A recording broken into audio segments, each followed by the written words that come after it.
Serie B-Win. Tutti i colori della passione. Allo stadio Armando Picchi per la quinta giornata di Serie B va in scena una sfida assolutamente inedita tra il Livorno, che vuole subito tornare in A, e la matricola Portogruaro. I veneti hanno un punto in più dei Labronici, 6 contro 5, tutti però conquistati in casa. Il Livorno di Pillon a sua volta è alla ricerca del primo successo stagionale tra le mura amiche. C'è un minuto di silenzio per onorare la memoria del tenente Alessandro Romani, morto ieri in Afghanistan. Fischi da parte di alcuni tifosi, mentre il resto dello stadio cerca di coprirli con un applauso.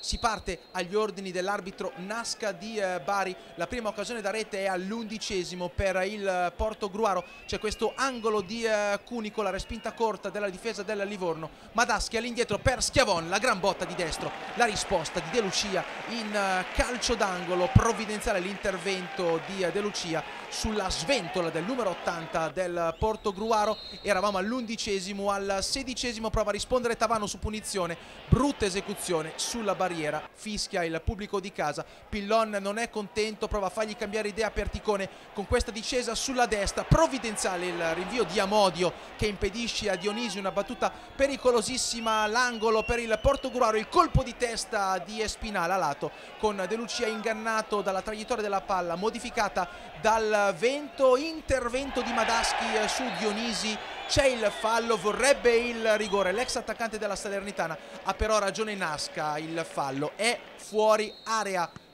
Oltre la mezz'ora, punizione di Luci, la palla rimbalza pericolosamente nei pressi della porta difesa da Francesco Rossi, che però vede il pallone per sua fortuna sibilare sul fondo. Il replay della punizione di Luci, secondo tempo, non ci sono cambi. Primo piano per un Viviani che deve essere assolutamente soddisfatto della prova dei suoi. 7° minuto, ancora Schiavon carica il cannoncino di destro. De Lucia di nuovo in calcio d'angolo, gran duello tra i due, resta a terra Luci, si tocca il volto per questa gomitata involontaria da parte di Gerardi. Poi Luci riuscirà a rientrare sul terreno di gioco. Gerardi, colpo di testa, rischia di essere beffato De Lucia, che era andato avventatamente fuori dai pali. Ammonizione di Nasca nei confronti di Perticone, vediamo il perché. C'è questo contatto tra Espinale e Perticone. Per l'arbitro di Bari è simulazione del difensore del Livorno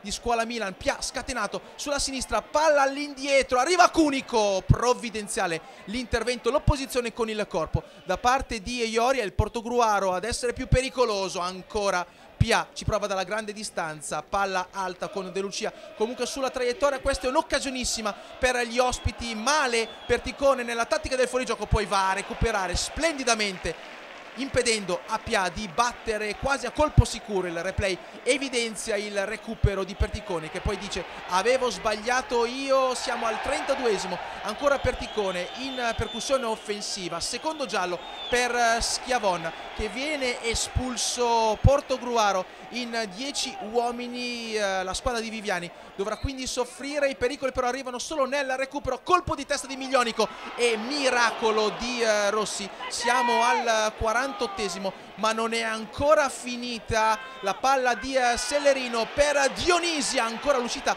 a valanga di Rossi. Poi c'è questo contatto tra Cristante e Sellerino. Nasca lascia correre, finisce qui. Livorno Portogruaro 0-0.